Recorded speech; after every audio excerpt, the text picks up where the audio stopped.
Bismillahirrahmanirrahim. Assalamualaikum warahmatullahi wabarakatuh. Alhamdulillah, pada kesempatan hari ini saya masih diberi kesempatan untuk membuat video lagi. Mudah-mudahan video ini bermanfaat khususnya bagi siswa MTS, SMP, MA maupun SMK. Kali ini saya akan menjelaskan tutorial atau dasar-dasar dari Microsoft Word 2007 ya. Nah, untuk langkah yang pertama kita buka dulu Microsoft Word-nya di sini. Saya menggunakan Microsoft Word 2007. Untuk membuka Microsoft ini bisa dengan beberapa cara, yaitu kita pilih dulu seperti ini, kemudian tekan enter atau double klik, atau bisa dengan klik kanan. Nah, muncul seperti ini, kemudian open. Nah, kalau sudah seperti ini, biasanya untuk pemula itu biasanya Microsoft Word kalau baru diinstal di sini tidak muncul, biasanya di sini ada garisnya. Nah, seperti itu. Untuk memunculkan garis atau batas-batas di sini, kita lakukan klik Office button, kemudian Word option. Kita klik, kemudian kita pilih Advanced. Kita klik, kemudian kita pilih yang ini nih, Show Text Boundaries. Nah, seperti ini. Kita klik centang di sini. Kemudian open. Nah, sudah muncul di sini. Seperti itu. Kalau sudah muncul seperti ini, bisa kita lakukan untuk pengetikan. Seperti itu. Kita jangan pindah ke insert dulu, kita tetap di home dulu seperti ini. Nah, langsung saja kita praktek memasukkan katanya.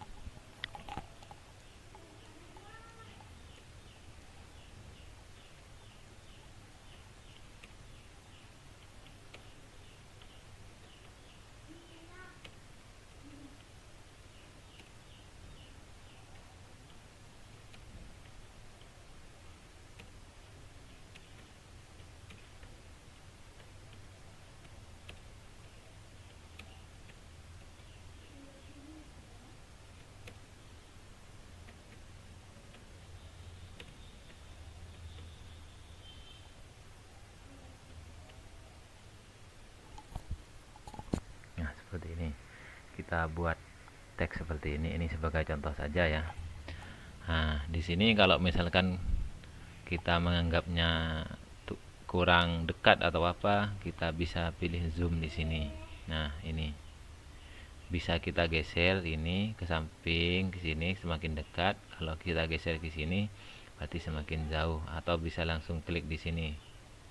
Nah, bisa kita atur seperti ini. Nah, kemudian di sini ada perintah untuk merubah bentuk tulisan atau font. Nah, kalau mau merubah font itu di sini. Karena di sini kalau misalkan kita mau dirubah semuanya, ini kita blok terlebih dahulu. Kita pilih seperti ini, kemudian kita klik di sini. Nah, kita tinggal pilih sesuai dengan selera kita masing-masing. Mau model tulisan yang seperti apa, seperti itu ya teman-teman. Kita ambil contoh yang standar saja. Kita pilih Tahoma. Nah, di sini. Nah, kemudian di sini ada bold. Ini fungsinya untuk mempertebal tulisan yang ini atau mempertebal tulisan yang kita pilih. Karena kita pilih semua di sini, maka otomatis ketika kita klik di sini akan tebal semuanya. Coba kita kembalikan dulu. Kalau misalkan kita memilih per kata, misalkan kita pilih kata ini saja, kemudian kita tekan B ini. Nah, secara otomatis ini akan tebal seperti itu. Ataupun kita klik dalam satu kata seperti ini, kalau kita pilih bold, nah akan tebal seperti ini. Jadi tidak perlu kita pilih per kata seperti ini. Kalau misalkan hanya dalam satu kata loh ya. Kalau misalkan beberapa kata, nah dipilih seperti ini. Nah, seperti itu. Mudah dipahami kan? Selanjutnya fungsi dari italic. Nah, ini fungsinya untuk, karena gambarnya di sini miring, berarti ini fungsinya untuk memiringkan tulisan atau teks yang ada di sini. Caranya sama seperti yang tadi. Kalau hanya satu kata yang mau dibuat miring tulisannya, tidak usah diblok atau tidak usah dipilih seperti ini. Tinggal klik di dalam katanya, kemudian klik di sini. Seperti itu. Ya, ini sudah berubah kalau misalkan di sini. Nah, seperti ini. Kalau misalkan mau diganti semua, kita pilih dulu semuanya, kemudian klik italic. Nah, seperti itu, guys. Nah, seperti ini. Nah, kemudian di sini kita kembalikan dulu. Kemudian di sini ada underline. Nah, kalau kita lihat di sini ada garis bawahnya, berarti ini fungsinya untuk memberikan garis bawah. Kita klik saja. Nah, semua ada garis bawahnya. Seperti itu, ya. Mudah sekali untuk dipahami. Selanjutnya kita kembalikan dulu. Nah, selanjutnya kita mempelajari ini. Nah, di sebelahnya ini ada font size. Nah, fungsinya ini adalah untuk mengatur ukuran teksnya. Nah, seperti ini. Diambil sesuai dengan kebutuhan. Kalau kebutuhannya kecil, jangan diperbesar, seperti itu ya. Kalau misalkan besar, maka diperbesar. Tinggal pilih besarnya seperti apa sesuai dengan selera masing-masing. Seperti itu. Kemudian ini adalah untuk memberikan warna bukan warna teks ya, tapi warna apa istilahnya, backgroundnya ini. Kita ambil contoh seperti ini. Nah, tulisannya tetap hitam, tetapi background atau di belakang teksnya ini berubah menjadi warna yang kita pilih. Kemudian karena warna yang kita pilih ini kuning, maka kuning. Kalau misalkan kita pilih warna merah, akan merah seperti ini. Paham teman-teman ya? Kita kembalikan dulu ke asal no color. Nah, untuk memberikan warna pada teks ini fungsinya. Nah, ini bukan background lagi, tapi pada teksnya atau pada katanya. Kita ambil contoh. Kita misalkan warnanya mau diganti warna merah. Nah, seperti ini sudah menjadi warna merah semuanya. Kalau masalah cara sama. Kalau misalkan hanya dalam satu kata yang mau dibuat warna merah, maka tidak usah dipilih atau diblok seperti ini. Cukup kita klik di dalam katanya, kemudian kita pilih warnanya seperti itu. Nah, seperti itu ya. Nah, mudah sekali kan? Nah, kemudian kita kembalikan dulu ke asal. Nah, no automatic. Nah, di sini. Nah, di sini ada Ballet ini fungsinya adalah pemberian tanda secara otomatis. Kita ambil contoh saja begini. Nah, kita ambil kata ini. Kata ini akan kita ubek-ubek. Nah, di sini. Nah, kata di sini karena gimana ya enaknya ya? Kita buat kata aja saja, kata baru saja. Nah, ini. Kita buat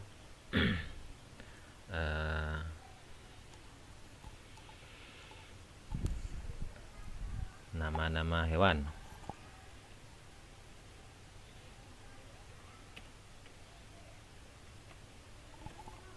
Nah, di sini ada ballet atau pemberian nomor secara otomatis. Nah, kita tinggal pilih mau pilih yang mana. Seperti itu. Misalkan kita ambil yang ini yang ada warna-warnanya di sini. Kita ambil contoh nama hewan kuda. Nah, ketika kita klik enter, mungkin ini ditampilkan dulu ya. Kita klik enter. Nah, ini. Kita klik enter, maka tanda yang sama di bawahnya akan muncul secara otomatis. Kita praktik saja. Nah, ini kita klik enter. Nah, ini akan muncul secara otomatis. Seperti itu. Kita kasih nama lagi ya. Nah, kemudian kita tekan enter lagi. Nah, seperti ini. Ini akan muncul secara otomatis ke bawah semuanya ketika kita tekan enter. Seperti itu. Nah, ini adalah balet atau pemberian tanda secara otomatis. Kita tutup dulu keyboardnya, kita hapus dulu yang ini. Nah, sekarang kita ambil contoh numbering atau pemberian nomor secara otomatis. Nah, nomor ini ada nomor, ada abjad atau ada angka Romawi seperti ini. Oh, kok iya, ada angka Romawi, ada angka-angka A, B, C, D dan seterusnya seperti itu. Kita tulis dulu di sini.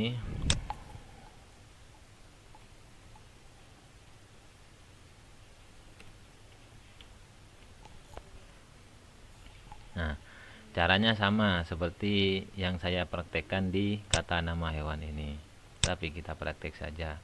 Nah, di sini kita ambil contoh yang ini. Nah, kita bisa lihat. Artinya kita bisa mengambil nomor ini, terserah kita yang mana. Nah, seperti ini. Nah, kemudian setelah ini kita isi kata dari kata di nomor 1 ini.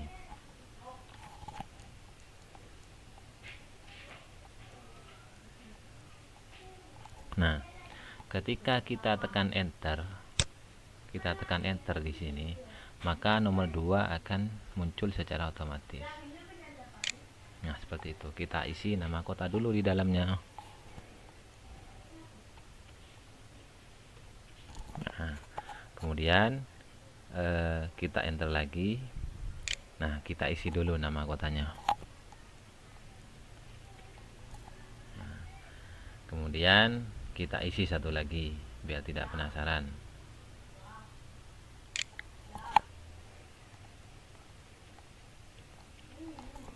Nah, kita tambah satu lagi biar genep 5, biar nyampe nomor 5.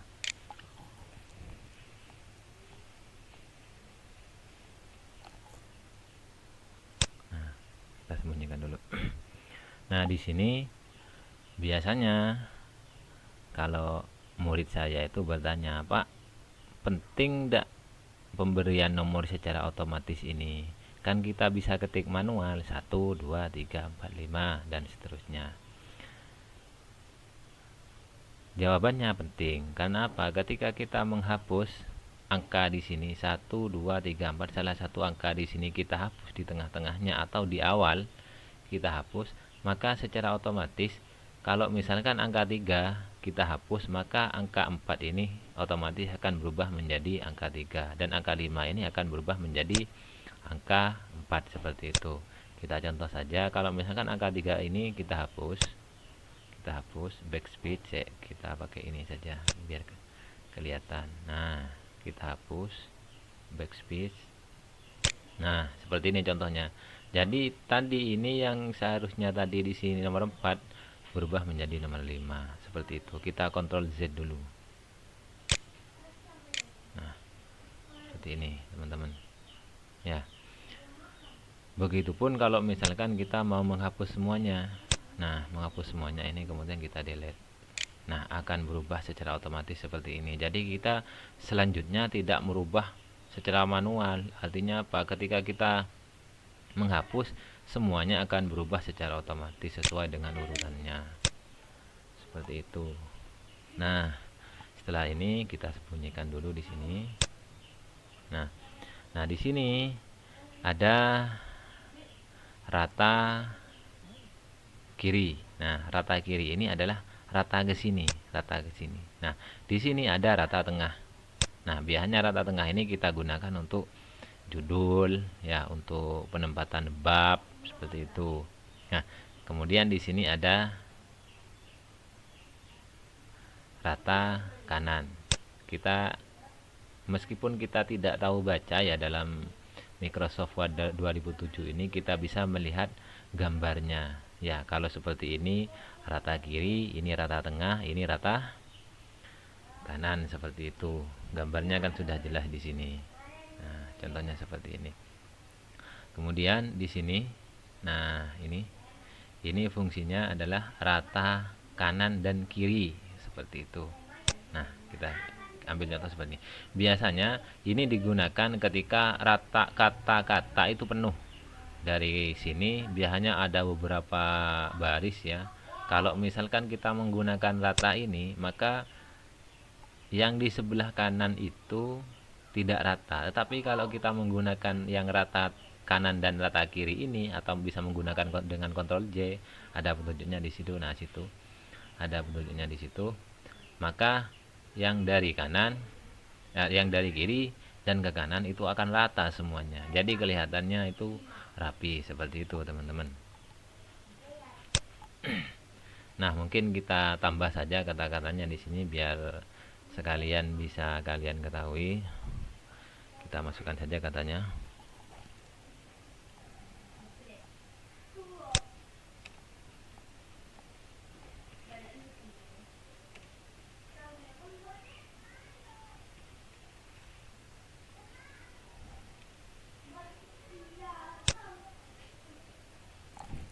Nah, seperti ini. Nah, ini karena ini rata ya apa namanya? Rata kiri, maka di sini ini tidak ke kanan seperti itu. Kalau kita menggunakan ini, maka secara otomatis dari sini ini kan ada garis di kiri, ada garis di kanan. Ini akan sama-sama nyampe ke sini. Kita ambil contohnya begini. Nah, seperti ini. Jadi kalau misalkan katanya banyak di sini, banyak, maka antara yang kanan dengan yang kiri akan rata seperti itu. Jadi kelihatannya itu rapi. Nah, mudah dipahami kan? Selanjutnya, nah setelah kata kita buat sedemikian rupa, kita atur sedemikian rupa serapi mungkin. Selanjutnya kita menyimpan data yang sudah kita buat. Nah, seperti ini. Caranya itu kita klik office button atau office button kemudian save as. Nah, di sini banyak beberapa pilihan. Tetapi saya anjurkan kalian menggunakan save as. Karena apa? Kalau kita menggunakan save as, ini kan save as disimpan di Microsoft Word 97 sampai 2003. Kalau kita menyimpannya di sini berarti semua Microsoft itu bisa membukanya seperti itu. Tetapi kalau kita menyimpan di save di sini, maka file kita ini akan tersimpan di data sesuai dengan tahun atau versi Microsoft Word yang ada di komputer kita. Kebetulan saya menggunakan Microsoft Word 2007 nih. Nah, kita simpan, kita save, kita klik ini. Maka ini akan tersimpan di Microsoft Office 2007. Seperti itu. Jadi kalau misalkan data kita itu mau dibuka di Microsoft Word 2003, maka file kita itu tidak bisa dibuka. Seperti itu, teman-teman. Jadi saran saya jangan di save langsung, tetapi menggunakan save as agar semua Microsoft itu bisa membukanya. Kita save di sini. Nah, setelah di sini saya sarankan kalian jangan menyimpan. Nah, di sini ya ada, saya perlebar dulu biar jelas. Nah, di sini ada data C. Nah, ini yang akhir katanya C, ada D, ada E. Kelihatan ya teman-teman ya. Nah, ini saran saya jangan menyimpan di data C. Data C itu dari C sini ke atas. Ini masuk data C. Jangan simpan di my dokumen, musik, picture, kemudian video, jangan simpan di sini. Tetapi simpanlah di data D atau data E. Kenapa? Karena kalau kita menyimpan di data C, kalau misalkan ada kerusakan pada komputer kita, kerusakan sistem maksudnya ya, kerusakan sistem yang harus jalan satu-satunya harus komputer itu dilakukan install ulang, maka data kita itu tidak akan hilang kalau disimpan di data D atau di data E. Kalau di data C, maka ketika komputer kita itu diinstal ulang, maka data kita itu akan habis. Seperti itu teman-teman. Jadi simpanlah data di data D atau di data seperti itu. Nah, kita misalkan simpan di data D. Kemudian kita simpan di folder Android. Nah, di sini kita bisa membuatkan folder kita. Nah, kita buat folder di sini. New folder. Nah, kita di sini isi nama kita masing-masing. Misalkan saya ambil contoh nama Berantas ya.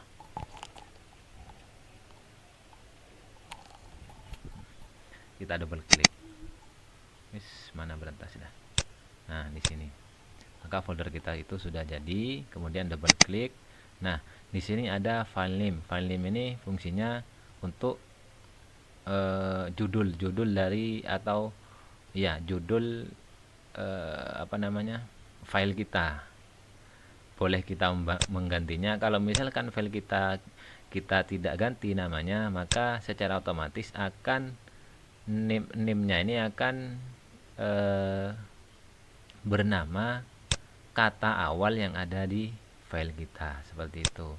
Tetapi saran saya diganti di sini. Kalau misalkan folder ini misalkan ya nama-nama hewan, kita tulis saja di sini nama-nama hewan.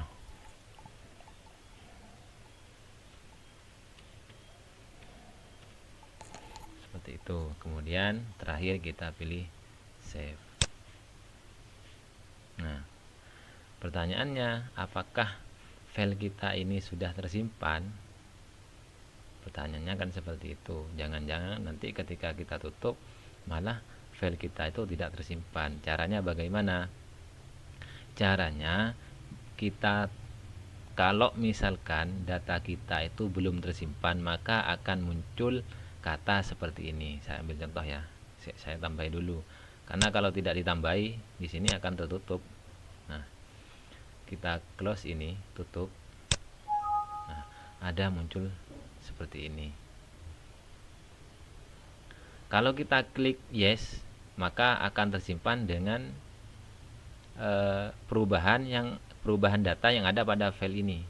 Kalau kita klik no, maka perubahan yang ada yang berubah pada file ini tidak akan tersimpan. Kalau kita klik cancel, maka akan kembali ke file kita lagi. Kita klik cancel dulu. Nah, seperti ini. Ya, kalau misalkan kita, ini terakhir nih. Kalau misalkan kita tutup,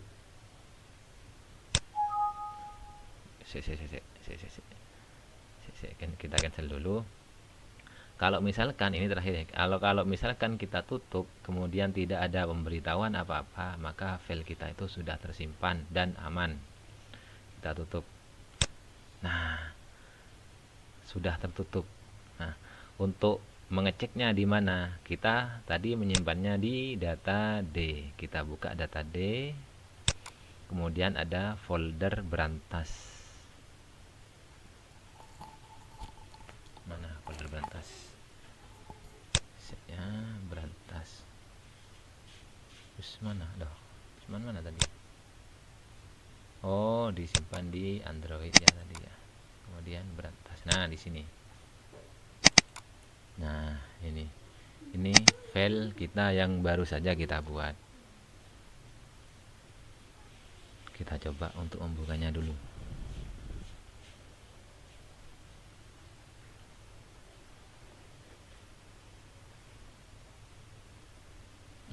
Enggak lama ya. Nah, ini.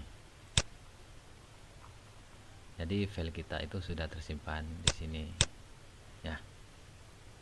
Cukup sekian video dari saya, mudah-mudahan bermanfaat bagi kalian semua, khususnya siswa MTS, MA, MA, MTS maupun SMP, SMK. Mudah-mudahan bermanfaat dan bisa kalian pelajari ini dengan semangat ya. Mudah-mudahan kita semua tetap dalam lindungan Allah, karena hari ini masih masa-masa COVID-19. Mudah-mudahan kita semua dibebaskan dari virus yang sangat membahayakan itu, dan kita tetap bisa melaksanakan aktivitas seperti biasanya, karena sekarang masih masa-masa lockdown ya. Jadi kita tidak bisa kemana-mana. Murid kita pun sekarang tidak boleh masuk ke sekolah, belajarnya di rumah menggunakan home learning. Jadi guru-guru semuanya sekarang kerja di rumah, memberikan tugas kepada siswa dari rumah. Dan video ini mudah-mudahan bermanfaat bagi kalian semua. Saya akhiri. Assalamualaikum warahmatullahi wabarakatuh.